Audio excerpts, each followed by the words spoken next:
Tá. Eu vou falar olhando pra Amanda.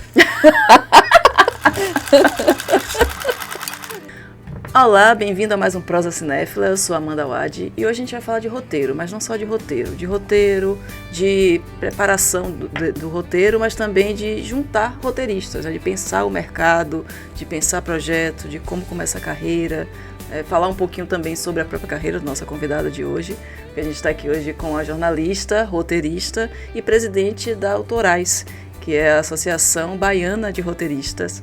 Tudo bom, Caroline Assis? Né? Tudo bom, Amanda? Obrigada pelo convite. Estou adorando estar aqui no Prosa Cinéfila. É um prazer, obrigada por participar. Eu queria começar exatamente por esse ponto, né? Porque acho que é importante a gente já marcar o território, né? Vai falar um pouquinho também sobre a sua carreira, como você começou, mas primeiro eu queria entender como presidente da Autorais, porque quando alguém ouve assim, uma associação de roteiristas baianos, e tem roteiristas baianos assim para se juntar numa associação, né? Como é que está o mercado hoje em dia? Era isso que eu queria saber quando a gente pensou Autorais. Durante o processo da pandemia, eu conversava muito com o Gustavo Eric, que é um colega nosso da área de roteiro, e a gente ficava muito preocupado com relação a esse agrupamento de roteiristas, né? Víamos discussões em grupos variados de roteiro pelo Brasil todo com relação à categoria, principalmente aquelas discussões que eram trazidas no âmbito político. Sim. E aqui na Bahia tudo sempre muito solto e a gente sempre sem qualquer tipo de união associativa para discutir pontos, principalmente com relação aos editais. Sim. Que nos agregassem. E aí começamos a pensar, poxa, a gente tem visto surgir tantos nomes no roteiro baiano, né? Tanta gente nova no mercado, pessoas inclusive que a gente ainda nem conhece, mas já viu o trabalho, já viu que já foi aprovado em edital. A gente precisa se aproximar dessas pessoas de alguma maneira. E a gente precisa entender como que está o mercado da Bahia de alguma forma. E unir todo mundo numa associação, enfim, um sindicato, a agremiação que fosse, que a gente conseguisse dar conta de resolver nossas questões, pelo menos assim, aqui no nosso estado. Sim. E aí foi assim que surgiu Autorais, dessa ideia nossa de tentar fazer isso.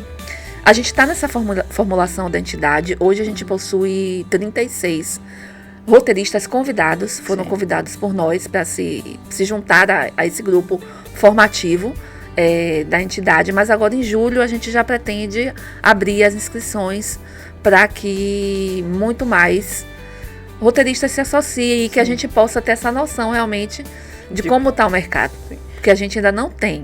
Porque a Abra, por exemplo, tem muito baiano, né, lá. Pois é, foi um dado que surpreendeu. A Abra lançou o mapeamento deles de 2024, né? E a Bahia hoje ocupa o 3º lugar em maior número de roteiristas dentro da Abra. Ou seja, nós ultrapassamos Minas Gerais, que era um estado que tinha essa relevância dentro da numeração de número de profissionais dentro da entidade. E hoje a gente ocupa o 3º lugar. Primeiro São Paulo, com 290 quase 290 roteiristas, depois Rio de Janeiro, 276, e a Bahia com 58. Minas está muito pertinho, 54, mas nós estamos à frente. 4 roteiristas fazem muita diferença. E esses 58, temos 64 na Autorais, ainda tem muito baiano ainda para juntar. Tem muito baiano ainda para juntar. E dentro da Abra também, o Nordeste é a 2ª maior região com o número de roteiristas. Eles dividiram assim, São Paulo, Rio, uma região, Nordeste, outra região, e Espírito Santo e Minas, o 3º lugar. Então, assim, eu acho que o Nordeste e a Bahia, que assume o posto de liderança, assim, dentro da região, no tocante a roteiristas inscritos, porque tem muita gente que está de fora, né? Sim. Tem um sem número de roteiristas que não fazem parte de qualquer tipo de entidade. Então, a gente é um dado muito interessante para a gente poder, inclusive, buscar um pouco mais de reconhecimento e valorização profissional. A gente não pode fechar os olhos para esses dados, né? Claro. E é isso que é importante você falar também, porque as pessoas falam, vou me associar para quê, né? Só oba-oba, não vai dar. E até para formar esse volume e dizer, temos X pessoas, justamente. Isso já é uma pressão, né? Já é uma pressão. Por exemplo, durante algum tempo nós vimos o Sebrae ajudar bastante os produtores da Bahia a irem para o Rio to See. Aquelas caravanas que foram feitas e os produtores iam subsidiados em uma porcentagem elevada dos custos que são altíssimos de hospedagem, alimentação, inscrição no próprio evento, é o maior do país com relação ao audiovisual e entretenimento. E aí a gente tenta buscar isso também para o lugar do roteiro, que é o lugar onde as obras audiovisuais surgem. E para o Frapa, né? E para o Frapa, como enfim, a Live organizou um projeto que eu executo ainda, né? Tentamos organizar essa caravana para ir, e a gente queria também esse tipo de apoio. Sim. Porque eram todos roteiristas profissionais, todos PJizados, então não tínhamos por que também, na nossa mente, né? Não tinha por que não ter também um tipo de ajuda, e não estou falando do Sebrae. Poderia ser parcerias porque tem várias entidades e órgãos públicos que poderiam também comprar esse incentivo, né? Mas a gente não consegue fazer isso quando a gente não tem uma entidade por trás que nos dê um lastro de profissionalismo, porque como que eu vou selecionar para apoiar 20 profissionais de um universo inteiro que tem na Bahia? Sim. Por que eu vou fazer isso para roteiristas que estão linkados com a live de roteiristas? Sim. E os outros roteiristas que não estão nesse processo? Então, são vários questionamentos que têm toda a razão de serem colocados em pauta. Claro. E por isso que eu acho que cada vez mais a gente precisa realmente de um lugar onde possamos estar juntos discutindo isso, né? Política pública, financiamento da nossa área, do nosso labor, assim.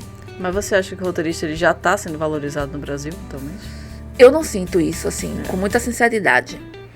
Não sinto isso em vários aspectos. Não sinto isso quando a gente vai pegar um contrato, que é um contrato que está totalmente desequilibrado, né? Um contrato em que nós vemos que a autoria ela é tão vilipendiada.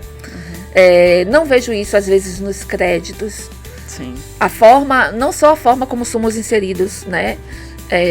Dentro do processo de acreditação, mas também como são veiculados os créditos pela mídia em geral, ou até pela própria produtora, empresa produtora, pelos próprios players. Sim. Então, são diversas as formas de aviltamento profissional, né? As relações mesmo interpessoais, uma relação que já se coloca muito hierarquizada e que às vezes esquece que é uma parceria entre o criador, né, e todos aqueles que vão levar a obra a cabo na sua realização. Então eu acho que isso poderia ter uma escuta bem maior, poderia ter uma parceria mesmo, muito mais assim, dinâmica e altruísta nesse sentido, sabe? Para ambas as partes, acho que cresceria o que a gente vê nas telas. Sim. Mas infelizmente a gente ainda tem um mercado que é pautado por essa ótica, né? Então, mudar um pouco essa realidade também cabe ao roteirista. Sim. Por isso que eu, assim, enquanto profissional, me preocupo muito que a gente tenha conhecimento sobre nossos direitos, que a gente entenda o nosso lugar nessa cadeia, nesse ecossistema do audiovisual, que a gente entenda que o roteirista, ele não é um mero técnico do fazer, da escrita, ele é proprietário de uma propriedade intelectual, uma PI. E isso tem lei que rege uma propriedade intelectual. Essa lei precisa ser respeitada, né? E a gente precisa sentar e negociar a propriedade intelectual. Então, além de aprender o nosso ofício, a gente precisa aprender negociação. É primordial para o roteirista hoje aprender negociação, para entender que a escrita dele tem um valor e uma valoração muito além do que o mero trabalho de escrever. Sim. É criação. E criação é algo que é inestimável. Não é à toa que o nosso direito patrimonial autoral é inalienável. Né? Então a gente tem que começar a conhecer das regras de mercado e entender que dentro desse processo nós temos um valor fundamental na cadeia do audiovisual. E por isso podemos fazer algumas exigências. Que a gente ainda não faz. Sim. Ou quando faz tem medo, tem receio, aceita o que vem do mercado, porque infelizmente a gente sabe como o mercado funciona ainda, né?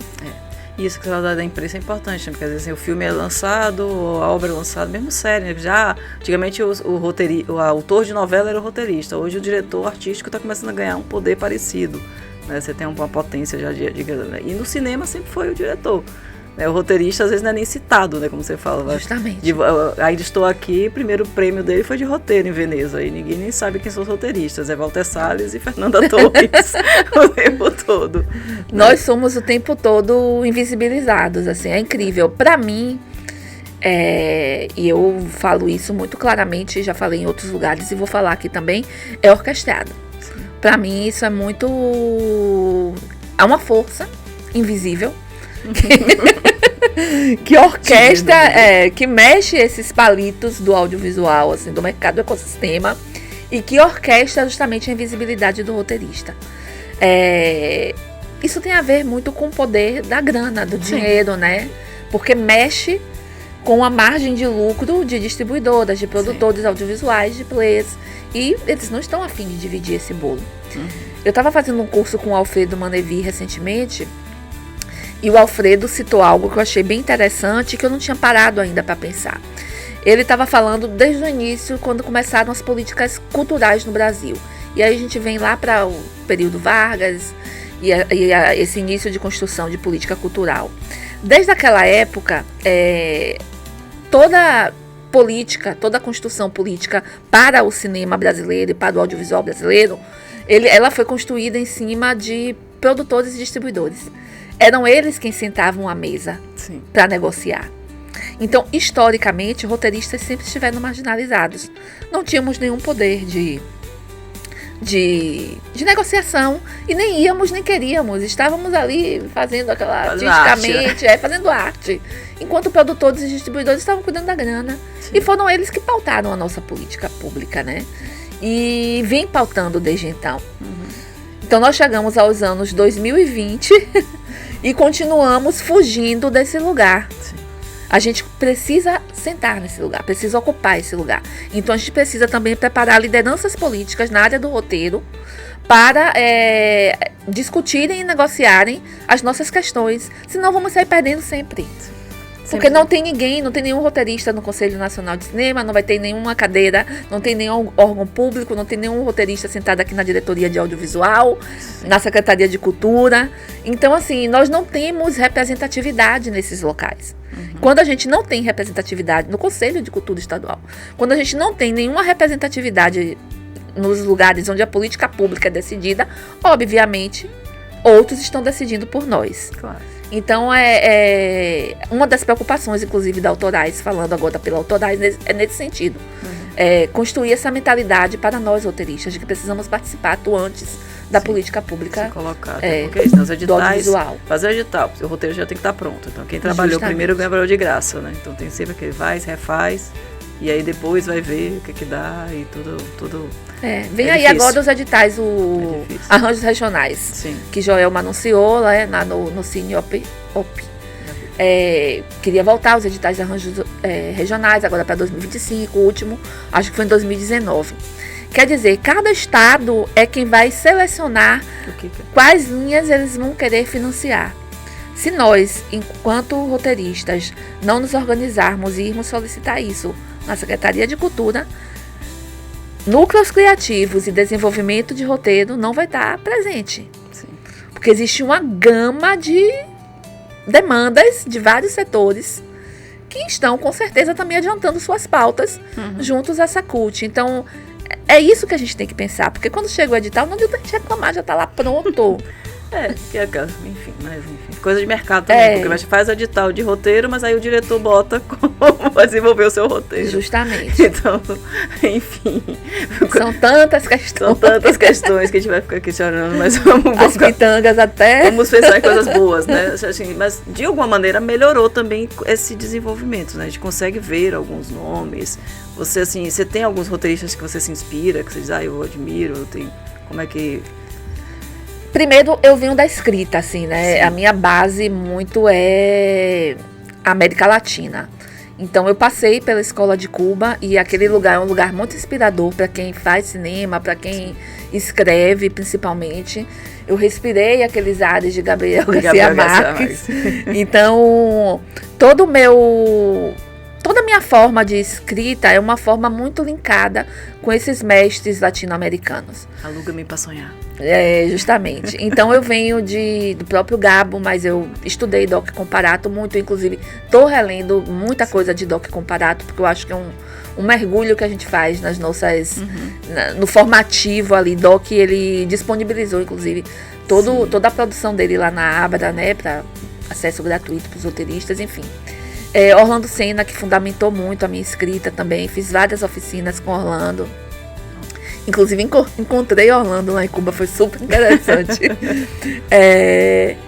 Tem também um professor que eu tive em Cuba que se chama Jorge Sandinês, que foi um cara que me clareou muito assim, a mente com relação a roteiro, sabe? Mas dos nossos brasileiros aqui, que eu acho que são pessoas que me inspiram muito a escrever mais e a escrever de uma forma que também olhe para questões de gênero, questões assim étnicas ou sociais.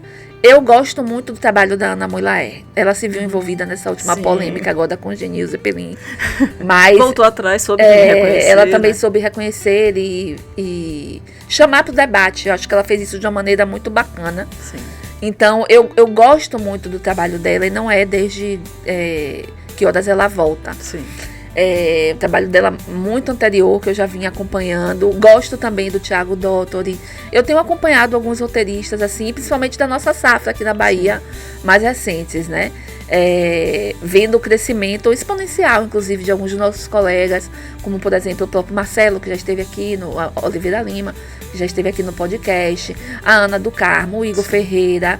Então tem uma galera, tem Ceci, que já é uma cineasta, que já tem um trabalho consolidado, mas que está alcançando um outro patamar de trabalho agora, fazendo telenovela, né, e indo para novos produtos. Eu acho isso muito interessante. Minisséries, que é uma coisa muito interessante, você crescer dentro do seu próprio fazer artístico. Então eu acompanho esse processo, né, e por aí vai. Me miro também muito em colegas que conseguem sair daquele anonimato do roteiro, que não é fácil, e chegar a um lugar que é um lugar de visibilidade. Sim. Porque às vezes não é só o fazer artístico, mas é também o fazer de você se colocar e dizer ao ecossistema do audiovisual: olha, eu existo, eu tô aqui, já fiz isso e isso.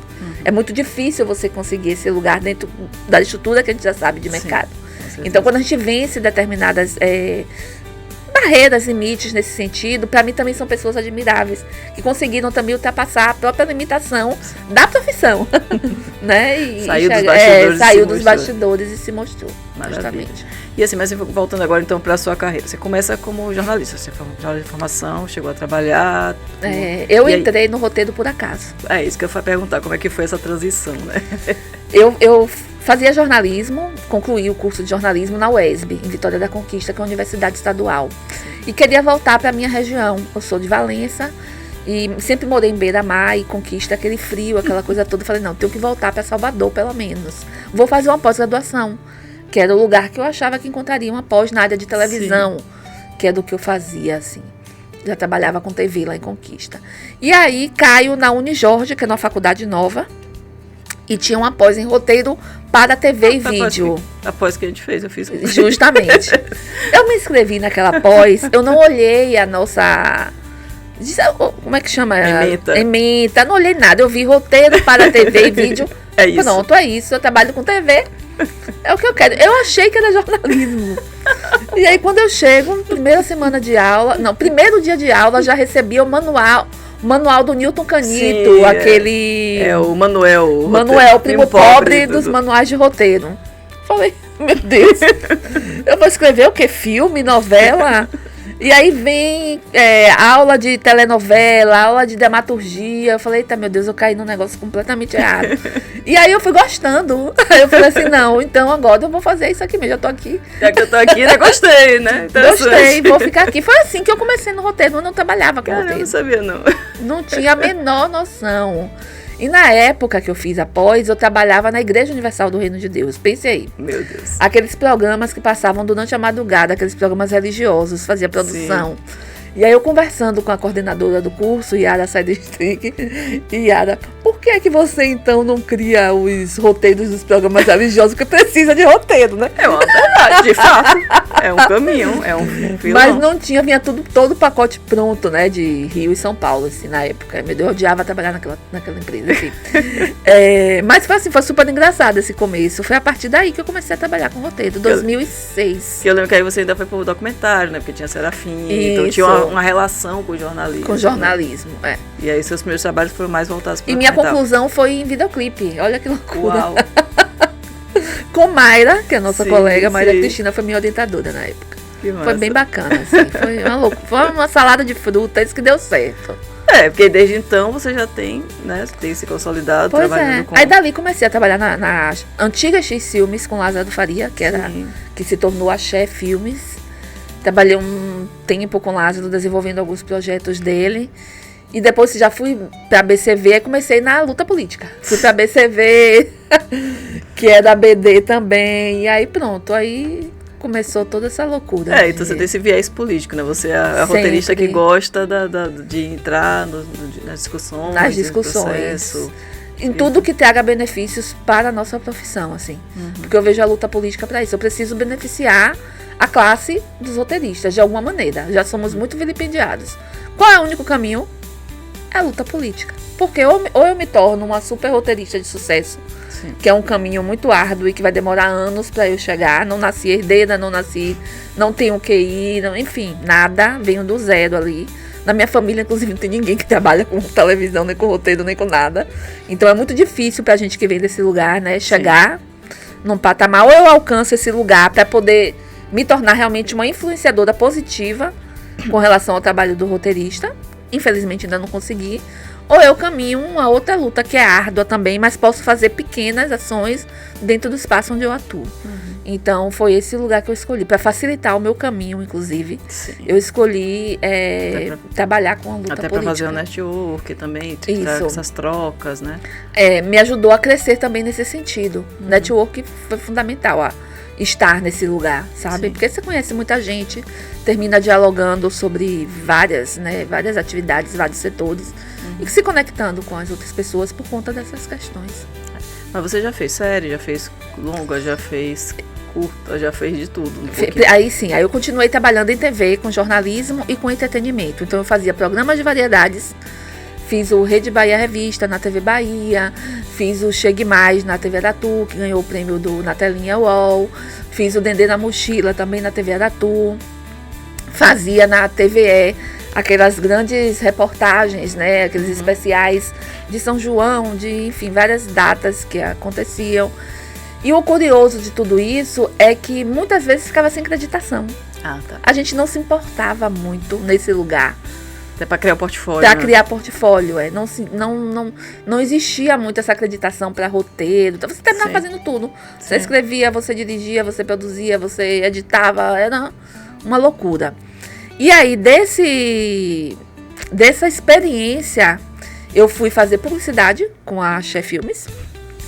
Aí fiz publicidade com a Xé Filmes. Aí é que não tem acreditação mesmo. Que não tem acreditação nenhuma mesmo.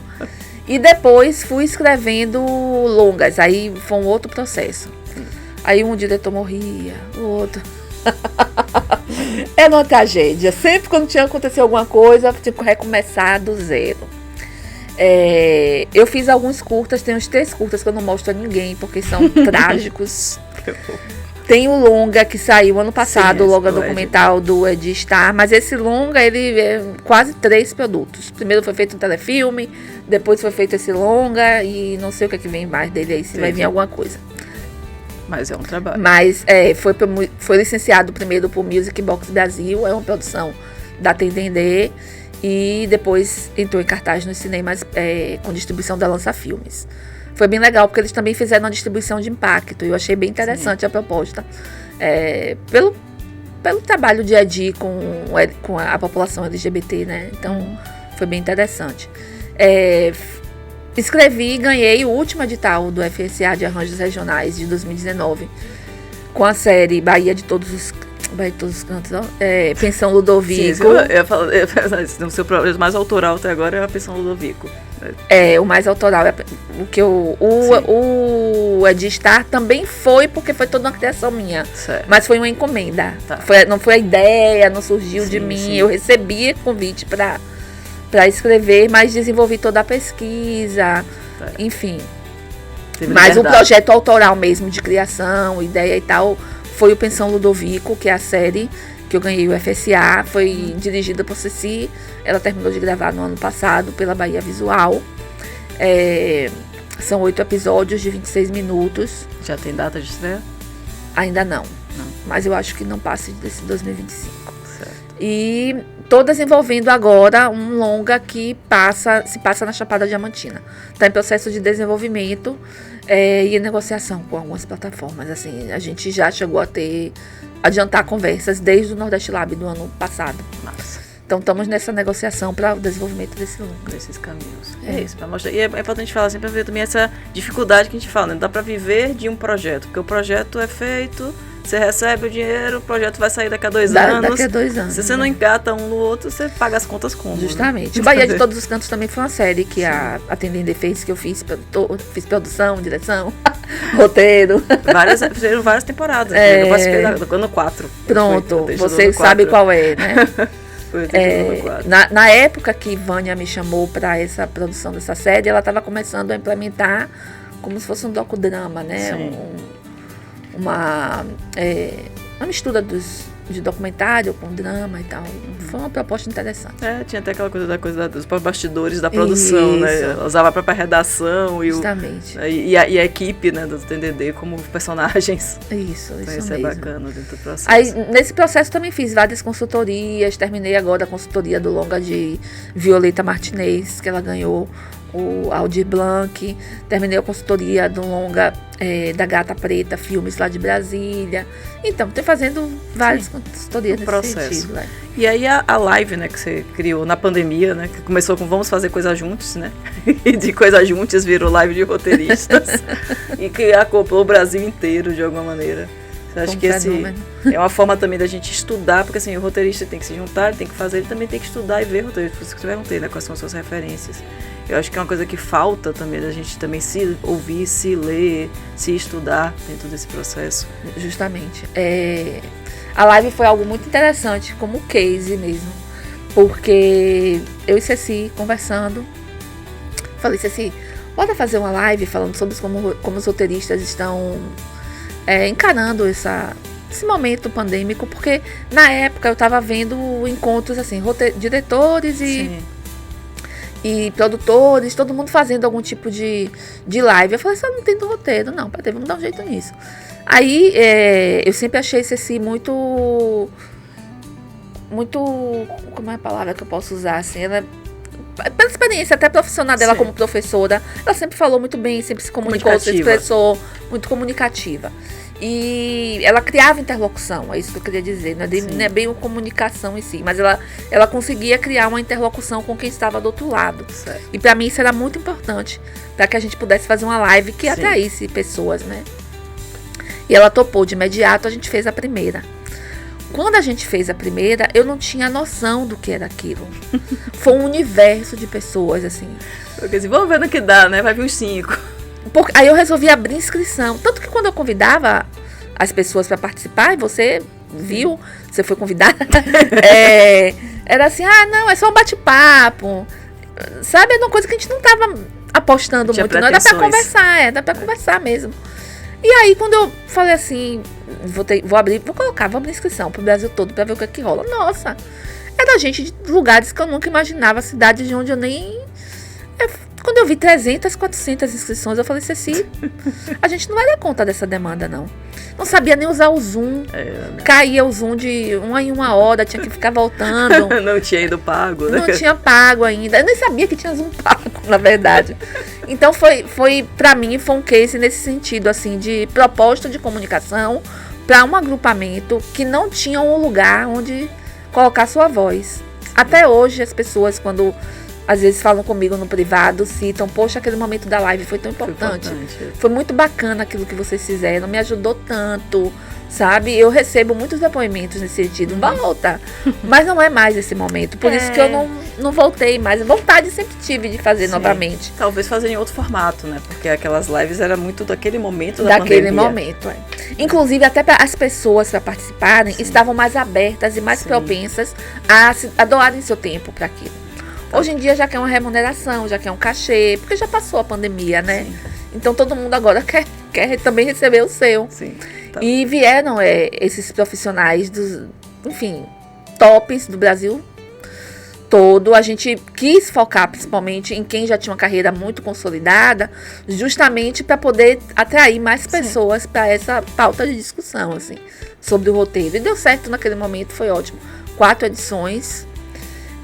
Mais de 3.000 pessoas inscritas nas 4 edições, assim. É bom dizer, para quem não conhece, que 4 edições não foram 4 lives, não, né? Foram 4 temporadas. 4 temporadas, de várias lives. Cada temporada variava, tinha 10, 15, 12, enfim, era de 10 em diante. Quantos convidados aceitassem, a gente estava fazendo. E foi uma proposta bem bacana. Isso gerou esses grupos que a gente tem hoje no WhatsApp, que coloca essas notícias com relação ao roteiro. Gerou o próprio Instagram, que está com 7.000 pessoas agora. Enfim, mas ainda não sei o que fazer com esse povo todo. Ok. Já é uma segunda etapa para eu começar a pensar agora. Começar a pensar na hora, começar a pensar, já que baixou a poeira, agora tem que começar a pensar o que é que eu vou fazer com esse pessoal. Que fazer com esse pessoal. E falar em fazer o pessoal, né? Para quem tá vendo que quer ser roteirista, né? Como é que você quer que você dá de dicas? Como é que você imagina esse caminho, né? Olha, eu acho que é um mercado, como qualquer outro mercado de trabalho, em que tá muito pautado pelas relações interpessoais, assim. Não adianta você chegar no universo do audiovisual hoje se você não conhece ninguém, se você não tem um networking que está pelo menos em formação. Então, não basta apenas você frequentar os lugares, não é isso. Não é você ir para festival, é importante, mas não é apenas. É você tratar com o outro, você conhecer o outro, se colocar, se apresentar, construir um portfólio que não precisa nem ser necessariamente um portfólio de obras produzidas, mas daquilo que você está querendo produzir. Então, uma amostra do seu trabalho enquanto roteirista, cenas desenvolvidas, sei lá, um tipo de tom para sua obra, né? Quase aquilo que a gente coloca no desenvolvimento de projeto. Sim. Só que de uma forma mais voltada para o roteiro. Eu acho que esse é o primeiro passo.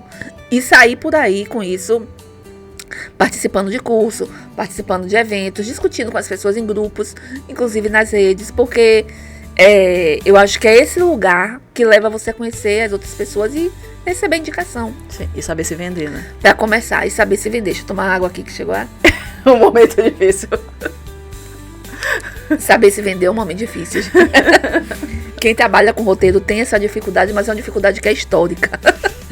É porque a gente sempre fica nos bastidores e roteirista tem aquele ar mais soturno, daquele escritor que trabalha, né, na sua casa, acorda a tal hora, tem aquelas manias, bebe café com uísque.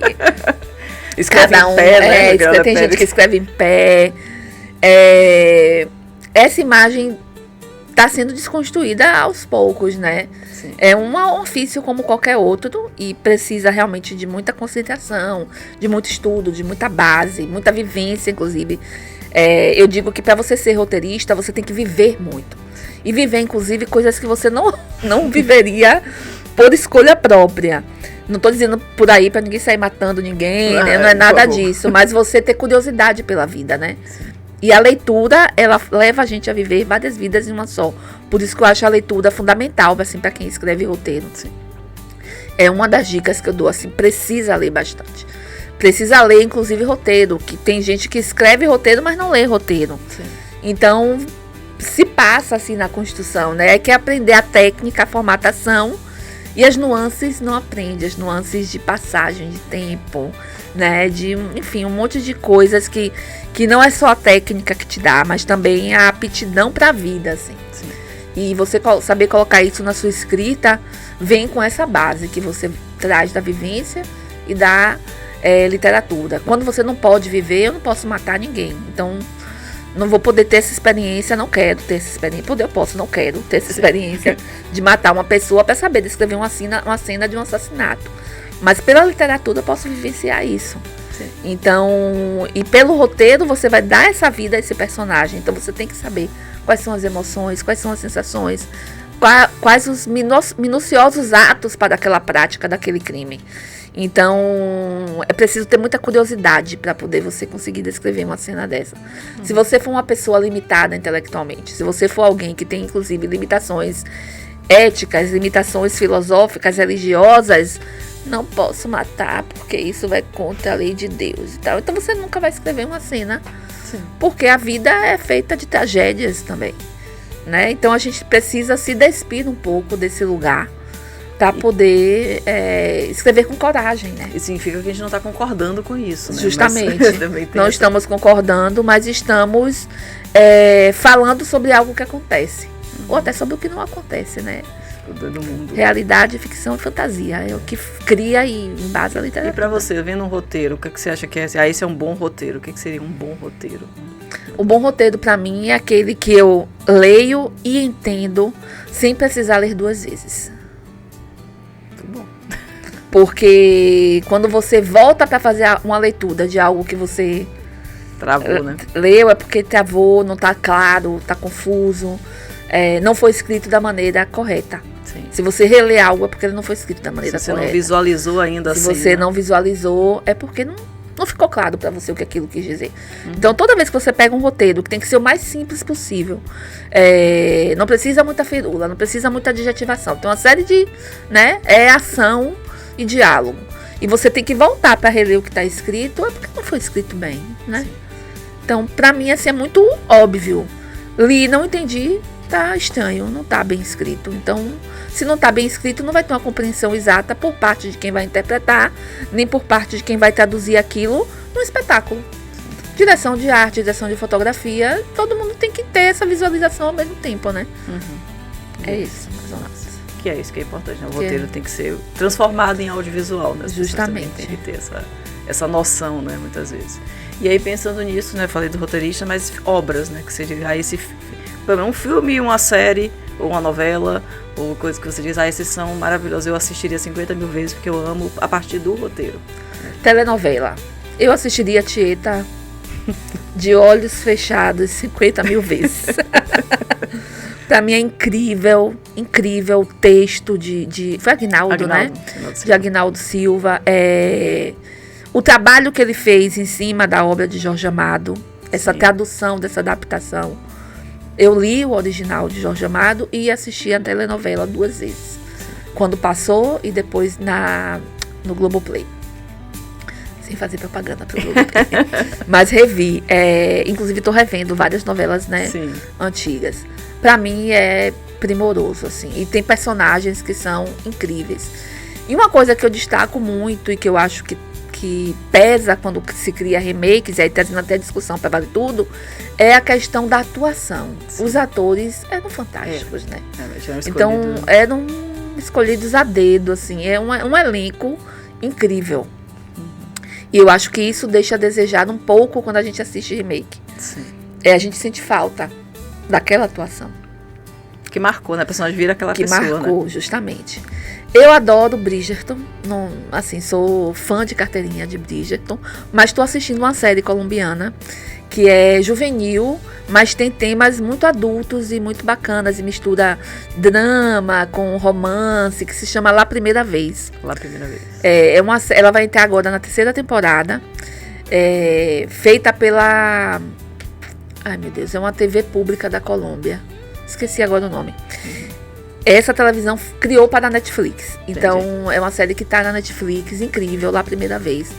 E o roteirista, foi o primeiro trabalho dele que eu assisti, se chama Dago Garcia. Eu achei incrível a série, porque é muito difícil você pegar uma série juvenil nos anos 70 e trazer temas que são atuais até hoje, dentro dessa contextualização de época, sabe? Sim. E ele fez isso com a maestria incrível, assim, ela é muito gostosa de assistir, envolve literatura, envolve questões políticas da Colômbia naquele período. narcotráfico, enfim, é muito bacana. Pela primeira vez o nome dessa série. E tem outras, tem várias, né? Se a gente for citar, a gente vai ficar... A vida inteira. Não, eu falei, vai que vem a cabeça que você mais gosta, no coração mesmo. Eu tenho assistido muito também os K-dramas, que são uma a novidade, a febre, né? Inclusive, li uma notícia recente que a Globo abriu um horário na sessão da tarde para passar episódios de K-drama. Achei interessante. Vai passar um primeiro episódio de uma série que eu não vou lembrar o nome agora, mas enfim. Vai exibir dentro da sessão da tarde. Na Globoplay já tem vários, né? Que eles na Globoplay já tem muitos. Netflix nem precisa dizer, né? Porque já escancarou a porta. E o SBT e a Record já estão também trazendo para as grades tanto da TV aberta quanto da SBT+, que é o canal fechado do SBT, e o Play Plus, que é Record, que vai passar agora para ser Record Plus. Nossa, então aqui é um case que até só para fechar essa lógica da política que vem de uma política pública da Coreia, né? Justamente. Se não fosse a política pública lá na década de 80, não teria essa Não seria onda. Possível o que eles estão fazendo no mundo, com uma inserção total da cultura, inclusive. Exatamente. Né, através do audiovisual. De um país completamente diferente, coisas completamente diferentes, Justamente. mas que está invadindo. Invadindo e que está ganhando muita audiência, né? E, enfim, tá indo pra TV aberta, gente. A gente não precisa nem dizer mais nada, né? Pois é. Então é isso, Carol. Muito obrigada, né, pela sua participação. Obrigada a você, foi quiser, massa. para terminar, convidar as pessoas para seguir a live, seguir você, onde te encontra. Pronto, agora eu vou olhar pra minha câmera. Gente, sigam o projeto Live de Roteiristas. Lá a gente dá super dicas, dá, assim, notícias também do audiovisual, né? O que está acontecendo, sempre relacionado com roteiro. Lá no Instagram é live_de_roteiristas. E também tem o Autorais.